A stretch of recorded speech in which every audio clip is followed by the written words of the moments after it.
Okay, so the concept of the minimap exercise, I need to put out like some groundwork first. So first of all, to be able to perform this exercise, you would need to have a general understanding of your philosophy of the game. So you need to all be on the same page and be practiced in the fundamentals. Now, when you've done that, you can try and apply the minimap exercise.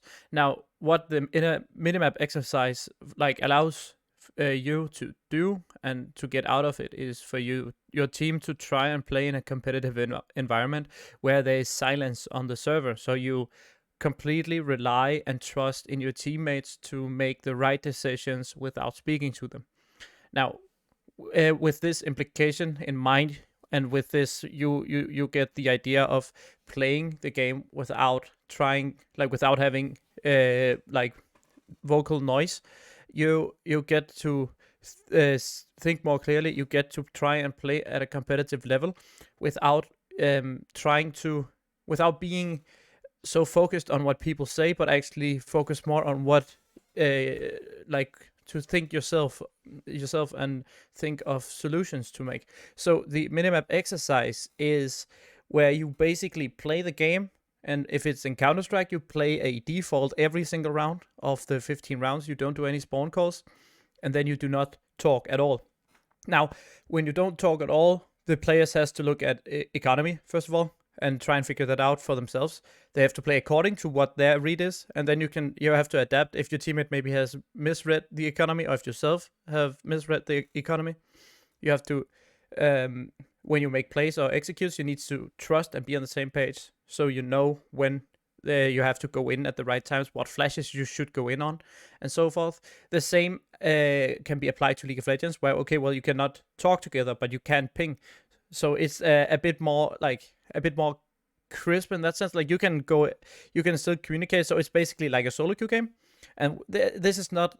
It's not that important to have audio visual audio feedback from the game itself, but it's more hectic in team fights. So when you get and try and play team fights where there's silence, you get to become more like aware of the subtle nuances. You get to be more focused on your own team, on your own like ways of doing things, and playing your individual role in the team fight, and notice what your teammates are doing, and if you should push forward or if you should fall backwards, and stuff like that.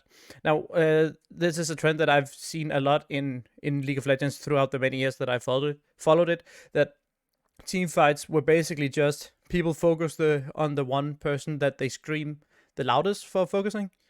And that's whereas like Cloud9 in the early days, 2014, they were a unique example where it was basically only High who spoke in the team fights, and that's what made them, like, that's one of the aspects that made them such a great team fighting team.